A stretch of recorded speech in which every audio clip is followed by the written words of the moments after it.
Hello and welcome to this episode of the podcast. I'm Kim. This is Kim's Wellness Space, and you are very, very welcome. Oh my goodness.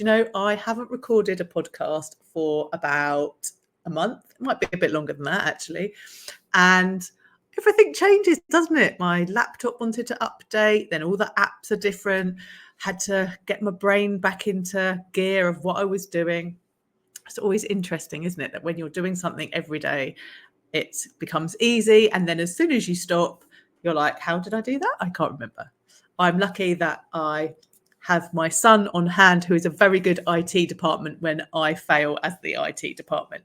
And, we know failing is fine because that's how we learn fast, isn't it? So I have no problem with that. So let's talk about eating plants. That's what I'm going to be talking about today. If you follow me on Instagram, I recently did a live on there that had a very similar title to this week's podcast episode. I've called it Eating Plant-Based Saved My Life. I was just checking my diary. If you're watching me on YouTube and you see me looking, it's because I've got notes around me. And that is a huge statement. I know it's a huge statement. And of course, it's just my opinion. But I absolutely believe that that is a correct statement.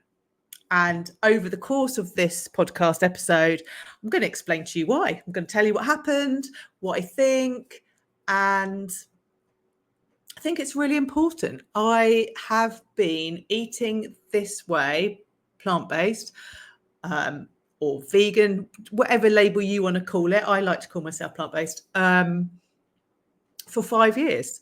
And over the course of that 5 years, it's changed. Obviously, I was in a transition. I would say I'm probably still in a transition because I'm still learning new things and trying new ways. And,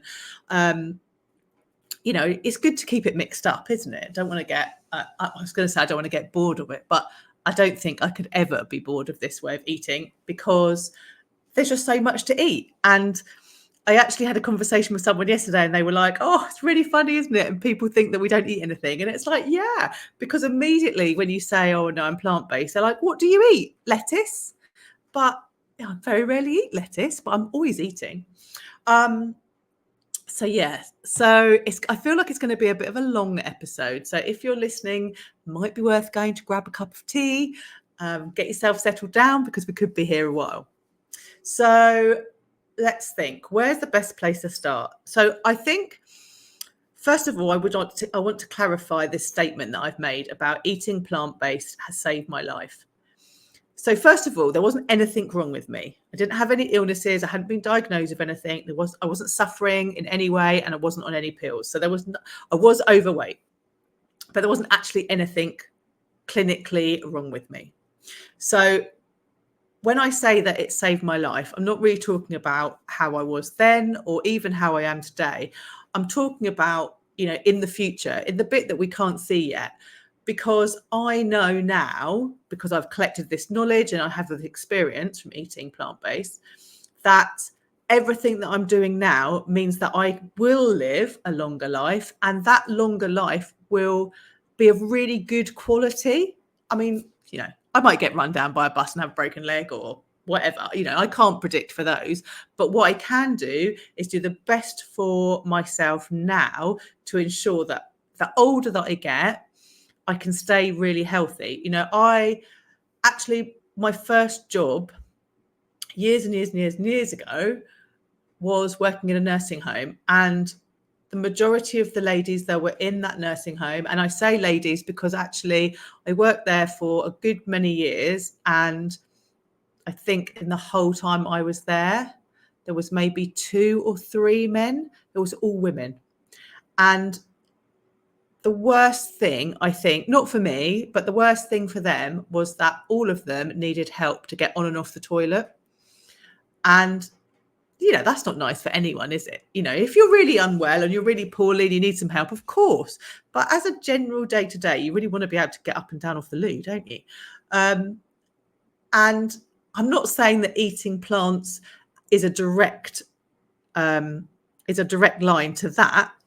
But I will say that because I feel so good, and because I've got so much energy, It means that I am working out, I'm exercising, I'm very active, and that's good for mobility, flexibility, bone health, muscle strength, all that good stuff, which means that I actually can get myself up and down off the loo when I'm old.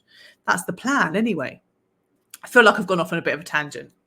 If you've been here a while, you'll know that that's normal, so don't worry. So it is a big statement, but that's what I mean by it. I don't mean that it saved me, I was going to die tomorrow, now I'm not. I mean that actually I am going to live longer and be healthier in that long life than I would have been if I'd carried on the same journey that I was on before I went plant-based. So I want to go right back to the beginning. I'm going to really try and tell you as much as I can. And I didn't keep a diary right from the beginning. I did start to, and I really wish that I'd done it from day one. But, hindsight is a wonderful thing, isn't it? So let me take you right the way back to 2019. So in 2019, Graham, who's my husband, and I were just standard meat-eating people. Is that how you say it? I don't know. We ate animal products. We ate eggs. We ate dairy. We ate meat. I was never a big red meat fan. Graham loved a steak. I was more sort of your chicken and fish, I guess. We ate lots of cheese, loads of eggs. I was always eating eggs. I never ever liked milk, so that wasn't anything that was on my radar anyway. Graham had milk. He used to have milk in his teas and coffees. Then over the time, he kind of didn't. And I don't know whether that was my influence because I didn't, or whether his taste buds changed. I have never asked him. But anyway, at that time, milk wasn't something that was big in our diet. We did both drink quite a lot. The normal coming home from work, sitting down, opening a bottle of wine, sharing drinks with friends at the weekend. Then, in 2017, we had moved to live in Cyprus, and that was full of people who are enjoying life to the full. So there was a lot of eating and drinking going on, to the point that we actually stood still once and was like, we cannot do this anymore. This is like being on a permanent holiday, and it's not what we moved here for. And we can't keep up this level that other people. And so we had already started to pull back. We weren't going out every single night because honestly, a hangover in the heat is not nice. 2019. So we were drinking, but we weren't drinking like heavily. We actually had already stopped drinking every day. And then we watched a program called What's the Health? And that was when everything changed. And it changed because we were a bit blown away by it. When you watch something and you're like, is that really true? Did that really happen? Or was that like the Hollywood thing? Don't know. So we watched this program, and at the time of watching it, Graham had hands that he couldn't make into a fist. So he liked DIY, he likes doing stuff. He couldn't do drilling and things like that because his hands, he just literally couldn't hold the drill. It was too painful for him. He was wearing wrist supports at night. His hands and his wrists were waking up in pain at night. So he was constantly taking painkillers. He couldn't kneel down because his knees were too painful. And the most recent gift that I'd bought him was like big, heavy duty knee pads so that he could kneel down and do things if he was doing DIY, because that's something that he loves. And he had been for tests. He had been for lots of tests, and they had said it wasn't rheumatism, it wasn't arthritis, there wasn't anything that they could see, but they didn't really know how to help him, but he was in a lot of pain. So we watched this program, and in this program, there were people with similar or worse, what's the word I'm looking for? I don't know, can't remember. Oh, that's good. Bit of brain fog there for you. Symptoms, that's the word I was looking for. Yeah, so they had similar or worse symptoms. And there was one in particular that always stands out for me, and I always bring it back to this. There was a lady who's sitting in a chair, and she literally could not get out of her chair. And within, I think it was 2 weeks of being on a plant-based diet, she was up, walking up and down her street as if there'd been anything wrong with her. And we both watched it and we were like, wow, that seems like miraculous, a little bit too good to be true. What's the catch? So we carried on watching it. And then after we talked about it, we were like, well, do we think that actually works? I mean, what they were saying made sense. They were giving us lots of examples. But was it, some sort of Hollywood hype? Was it real? Don't know. Anyway, I am the sort of person, as you know, that loves to experiment. Whenever I find anything new, I'm always like, okay, let's give it a go. Let's try. Let's see what happens. And because Graham was in so much pain, and they had explained the fact that in animal products, there are lots of inflammatory chemicals. And if you stopped eating them, then the anti-inflammatories in plants and beans and legumes, and that would help, and it would make it better, and it could even go away. So we kind of talked about it for quite a while, and then we were like, well, do you know what? We actually have got nothing to lose. We could try this for 7 days, and if nothing happens, well, that's fine. We haven't lost anything. But if something does happen for the better, well, that's amazing, because at the moment, there are a lot of things that he couldn't do, and he was in a lot of pain. And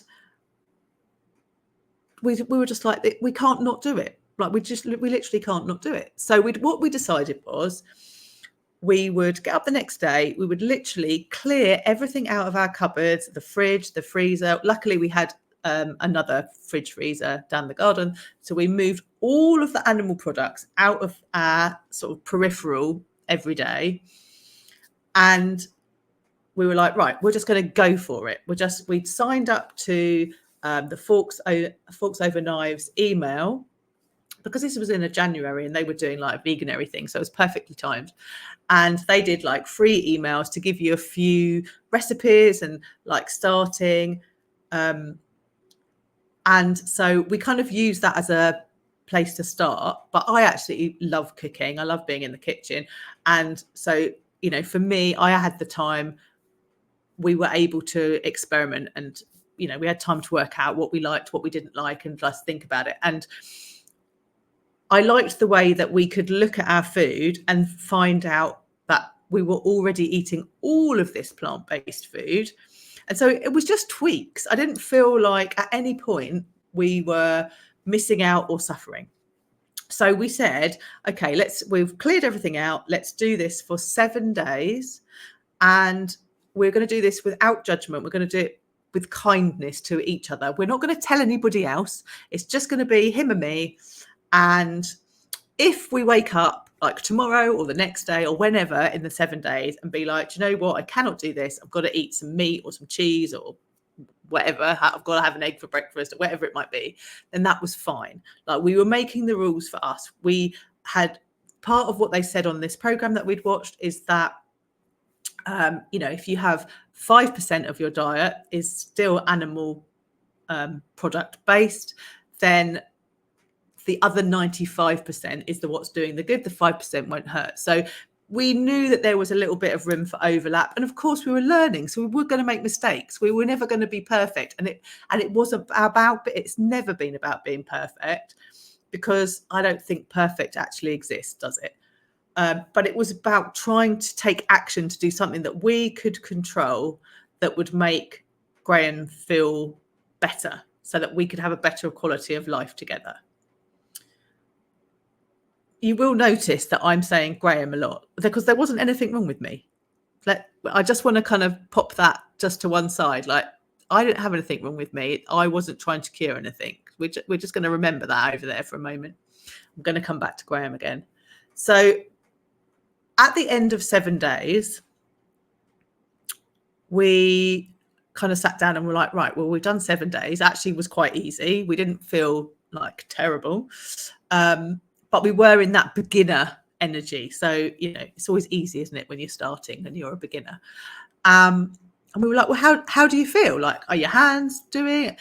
And honestly, he had improved so much. We were a little bit shocked. He could walk up and down the stairs without making strange noises from his knees. He could kneel down without using the knee pads, and his hands had improved. They hadn't got better, but they weren't waking him up in the night. He had started to be able to make a fist, not a complete fist, but it was much more than it had been before. So we were like, wow, all of that in just 7 days. Maybe we should keep going. And so we did, and we haven't stopped yet. However, I think it was about 3 weeks in, we decided that what we were going to do was go and have like a well woman and a well man check, because there was an offer and we hadn't had any of those checks for ages, and it was kind of time to be doing that. And the checks that we were having were very thorough. So they did all the tests in the morning, and there were loads of them. And then in the afternoon, you got to see the specialist who explained all those tests and went through everything. And then, hopefully everything was fine. So we did all the tests in the morning. We saw all the specialists in the afternoon. Everything was ticking along fine. Tick, tick, tick. Yes, yes, yes. All good. Bit overweight, but, apart from that, excellent. And then Graham went to see the cardiologist, which was the last one.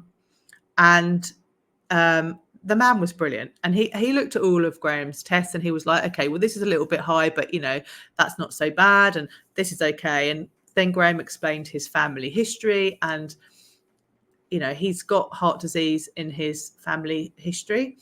And so the cardiologist started to ask a few more questions. And then he was like, okay, well, now you've told me all this and I've looked at these results, this one that's a little bit high, there's one more test that I want to do. And so we went back the next day, and they popped us in a little room with a bed, which we didn't really think much of at the time. And the cardiologist came in and he said, right, I'm going to take your husband down. We're going to do this one test. He'll be back in a while. So I said, okay, fine. Went and got a coffee. I had my book with me, so I was quite happy to sit and read. So I went down, had a coffee, wandered slowly back up the room. I think I was about 15, 20 minutes maybe. When I got back, Graham wasn't there. And then he was there, and they were rolling him in on a bed. And quite clearly, he'd had a procedure. So I was like, oh, okay. And Graham quite groggily said, well, have they told you what's going on? And I was like, no, I don't know what's going on. And they'd actually fitted 2 stents. And he had 2 arteries that were blocked. One was 95% blocked, one was 75% blocked. And they were very clear, or the cardiologist was very clear, and he told us that Graham was extremely lucky, and that if he had had a heart attack, he would be dead, because this particular artery that was 95% blocked, there is no coming back from it. Like, it's his major artery. I think they called it the widowmaker or something, because it is dangerous. It's like, if you have a heart attack, that's it, you're done. So we were a bit shell-shocked, really, with the whole kind of conversation. We're like, right, okay, because Graham hadn't had any symptoms, like he wasn't short of breath, he didn't have any pain, there was none of that kind of stuff going on.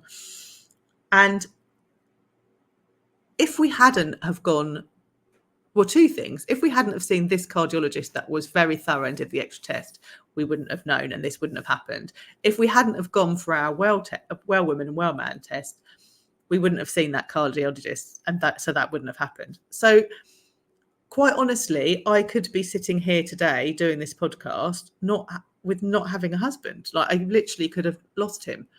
And that's huge. That's huge to get your head around, isn't it? So anyway, we came home, we did what the cardiologist said. We popped up back to see him the next week. And I said to him, look, we have literally just changed our diet. We're about a month in now. This is what we're doing. We're completely plant-based. We've cut all this out. What do you think? Because we want to do whatever's best for Graham to get Graham back to, like, being strong and healthy and not being in this position again. And he was like, oh God, that is like the best diet you can be doing. Like, just keep going, keep doing it. And go for a walk every day, 45 minutes. If you do those 2 things, you're good to go. So we were like, brilliant. And obviously, because Graham had 2 stents, they'd put him on some pills that you have to have. But he kept going back and having his checks and doing his thing. And a year later, when we went back, they did all his bloods, they did all his checks, and they took him off all of his medication because he didn't need it. His numbers on all the checks he did were so good that the cardiologist told him to go home and put his bit of paper on the fridge because he had never seen numbers like it. And he said it was a direct result to the way we were living. So the food that we were eating, the 45 minutes of walking every day, that's had a direct result on what he was doing. That is another massive thing. Like, how many people do you know that have had stents? I mean, Graham was lucky. He didn't have a heart attack. And obviously, if you have a heart attack, your recovery is longer. But how many people do you know that have got stents that aren't on any medication? I don't think I know any. Like, everybody is on medication, aren't they? So that was amazing. So we were keeping going for Graham's health because, well, why wouldn't we? Like, I don't want him to be having an early grave.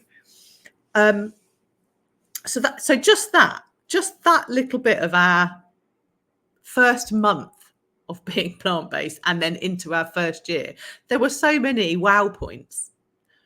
Now, if we come back to me, remember, I was okay. There was nothing wrong with me, was there? I was just trundling along. I was fine. So what happened to me? Well, loads of things that I wasn't expecting. So I started sleeping really, really well. And when I say really well, I mean, I literally were getting into bed, falling asleep, having the deepest sleep, and then waking up feeling amazing, like so much energy. I had so much energy. I started doing the 45-minute walk with Graham every day. I started working out. I just had never felt that energized before. My 3 o'clock slump, like for years, even when I wasn't working for years, you know, you do your day, don't you? You get to 3 o'clock. I always felt knackered at 3 o'clock. 3 o'clock, I was always like, oh, I need a cup of tea and a biscuit, or oh, I need something just to get me to the end of the day. Like, always. No more. 3 o'clock slump had disappeared and it has not come back. I don't ever have that dip in the afternoon, ever. It's amazing. We both lost weight. We both lost, I can't remember how much Graham lost actually. Maybe he lost 2 stone, maybe a little bit more. I lost 2.5 stone. We weren't counting calories. We weren't tracking macros. We weren't even really focused on any of that. We were literally just concentrating on, is this plant-based? Yes. Is it yummy? Yes. Okay, let's eat it. That was about as far as our thought process went. And of course, we're in 2020. So we all know what happened in 2020. We had time. You know, and Graham loves cooking and he refound his love of cooking. We were both arguing like, no, it's my turn to cook tonight. No, it's mine. Because we had all of these recipes that we wanted to try, all of these different new ways of cooking that we hadn't done before. So it was exciting, but also we've both felt amazing, like absolutely amazing. And that just gives me so much hope for everybody, really, because I just think, even like if I could wave a magic wand and all of my family be completely plant-based from now, I absolutely would.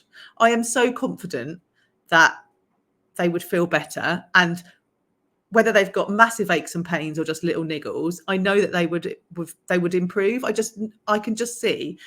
But I also appreciate that it's not for everybody, and I appreciate that it has to be the right time for you to want to change. It's a bit like if you're a smoker. All the time people are saying to you, you need to stop smoking, it's bad for you. You need to stop smoking, it's bad for you. You need to stop smoking, it's killing you. You don't. But one morning you wake up and you go, oh, do you know what? I really need to stop smoking. I feel crap. And then you stop. I'm not saying it's easy, but it's easy for some people, not others. But this is the same. Once you decide, you can do it. And there's lots of people that say, oh, I could never do that because I can't not eat cheese. Well, if that's the case, fine. Carry on eating your cheese, but get rid of all the other animal products. Or maybe just have a meat-free day once a week or once a fortnight or once once every 6 months, however it works for you in your head at this moment. Or maybe you just want to increase the amount of fruit and vegetables that are in your day to day. Like, any of those steps that you take are only going to benefit you. They're only going to make you feel better. There's nothing detrimental about them. You're not going to suffer. And honestly, Graham and I still eat all the food that everybody else eats. We eat birthday cake, we eat pizza, we can eat all that stuff. We don't eat it very often. We tend to eat that when we're out with other people because that's what's on offer in the restaurants. When we're at home in our day-to-day, we don't really go out because honestly, we get nicer food at home than when we're out. If we're out with you and we eat salad and chips, let me tell you, it's not because salad and chips are our favourite food. It's because that is the best that we can have off that menu. But when we're at home, we have so much variety. I can't even tell you. Right at the beginning, we were given, actually, we didn't buy it. We were given a book so we could write our recipes down by our daughter-in-law.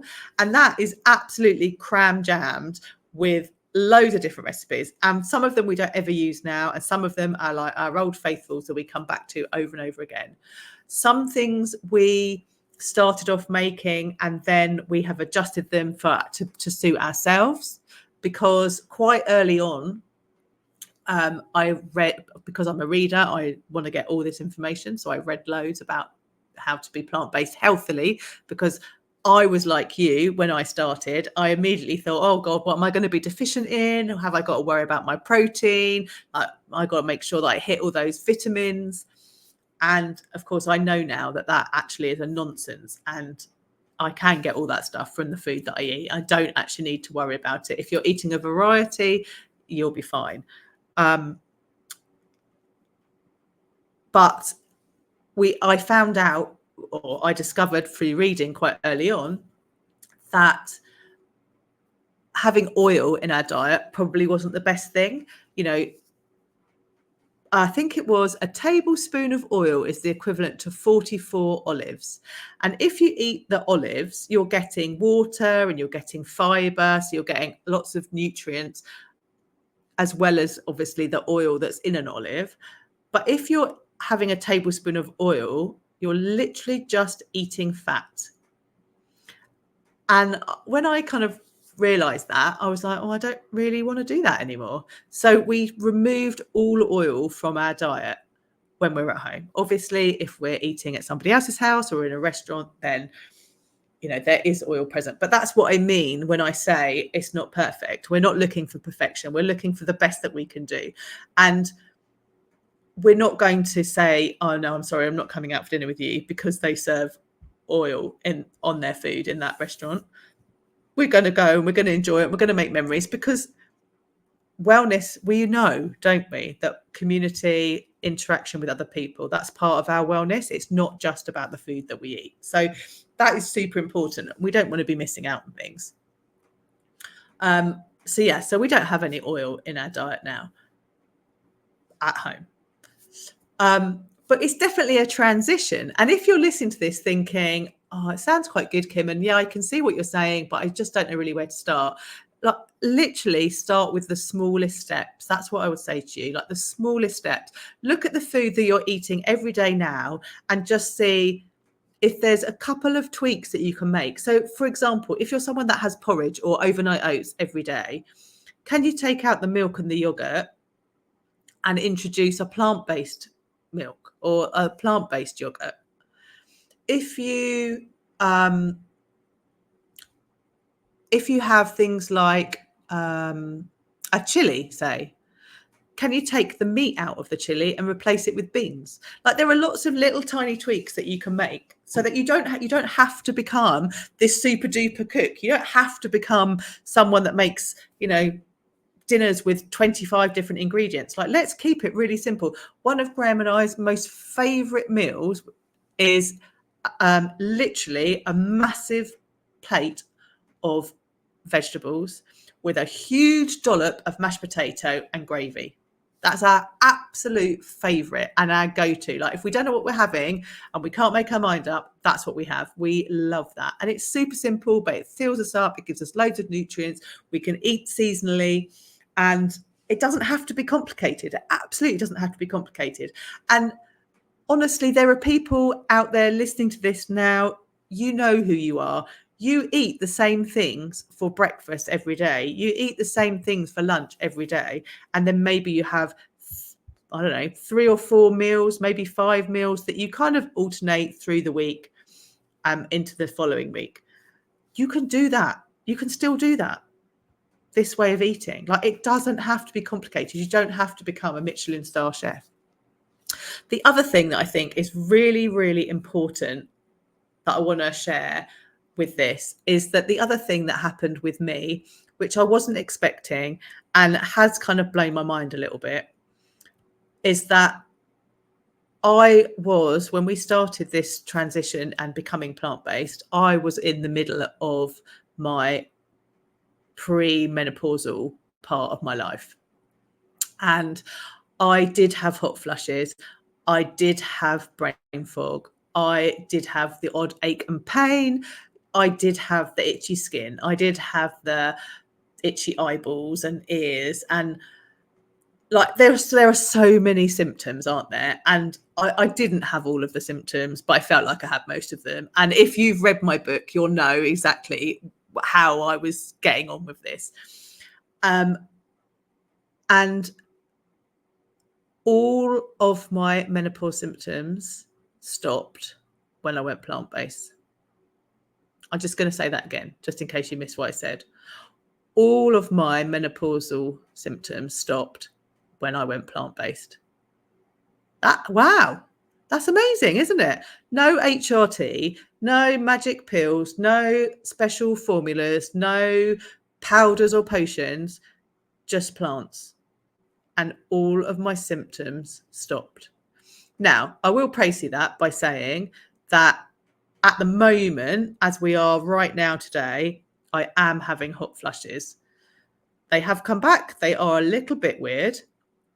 However, I'm also half a year in of no period. So I think that this year is probably my menopause year. And I think my body, or I know, I can feel it. I know my body is doing its changeover and then I'll be post-menopausal. And I'm hoping that once that post-menopausal bit comes, then these hot flushes will disappear again. I also know that if there are certain things that I do that will make it worse, even now.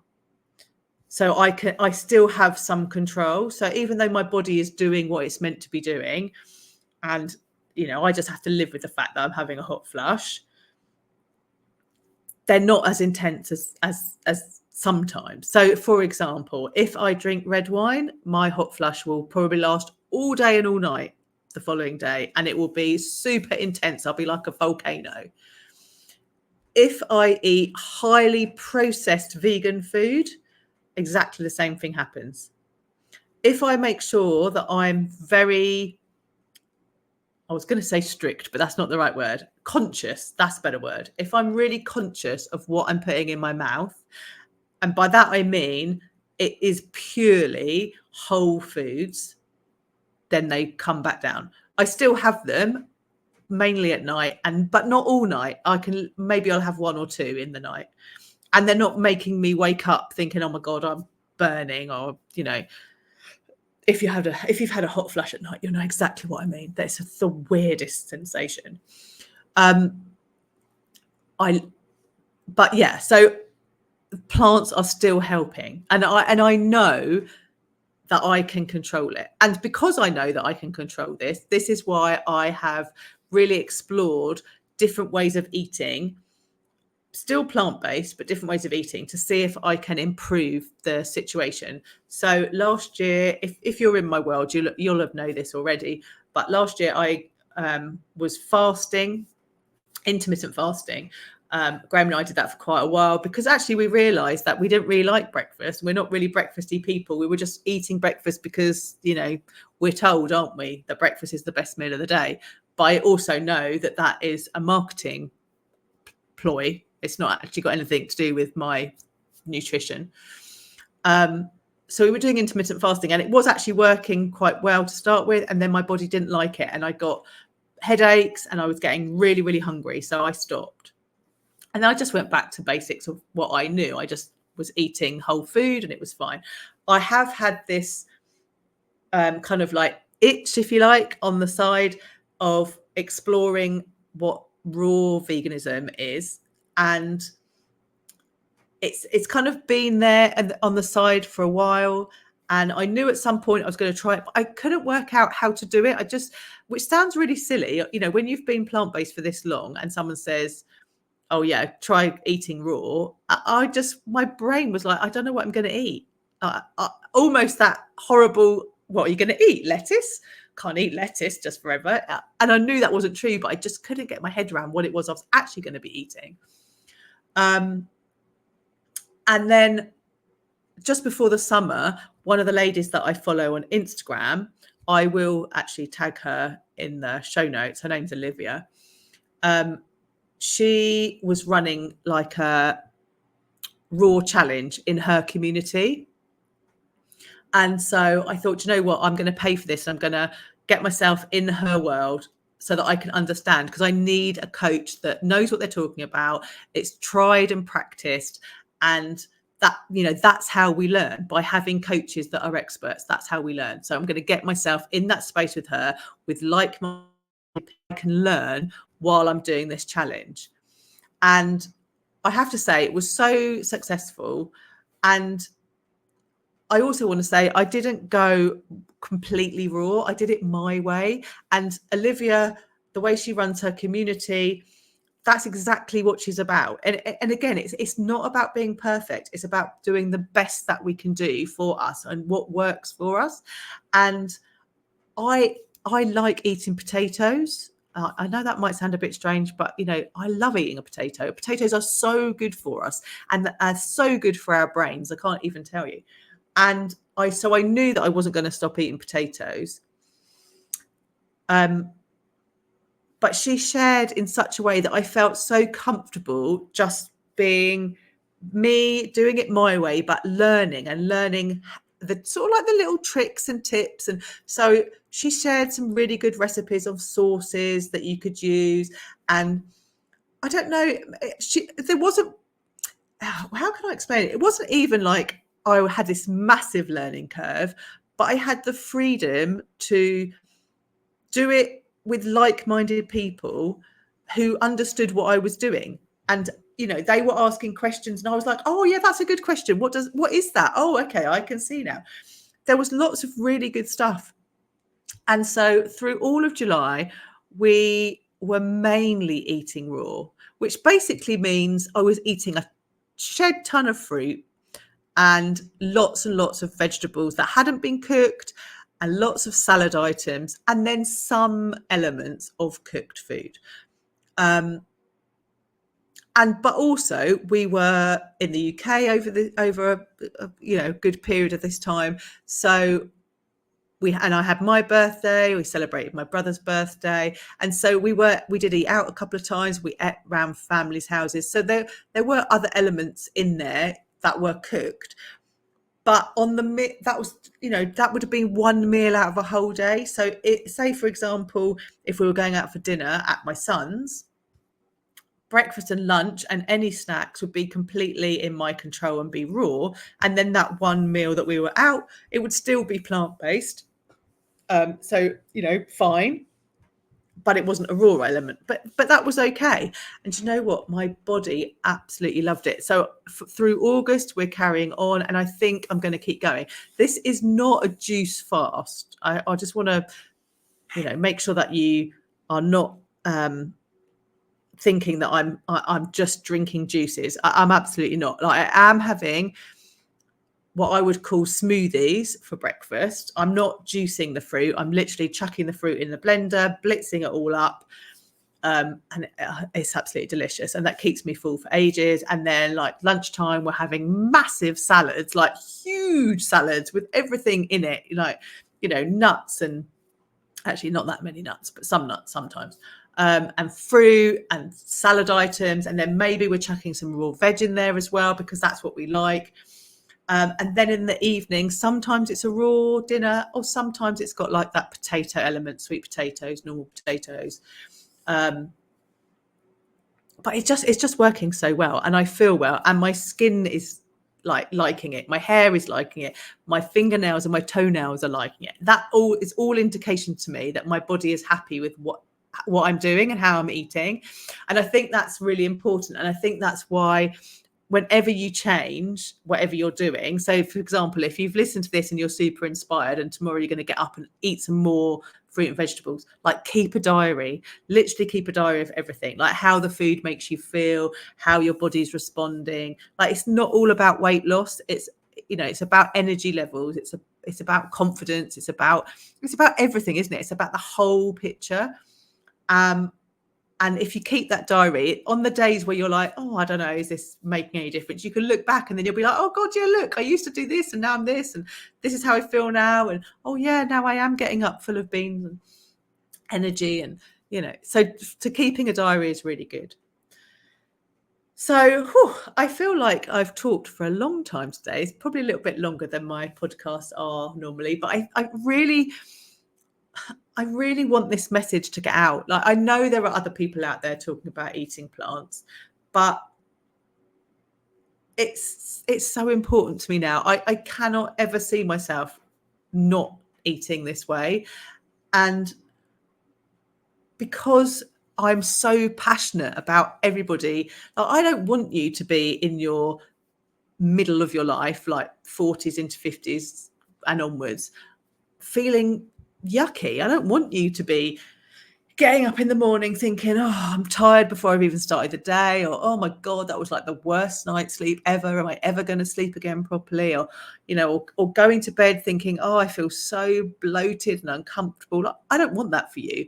I want you to feel absolutely amazing. I want you to be buzzing. I want you to have so much energy that you're bouncing out of bed in the morning, that you're annoying your kids because you've got too much energy. Like, that's what I want for you. And I firmly believe that eating plant-based gives you that. Like, literally, if you are powered by plants, you will be full of energy and feeling amazing. So,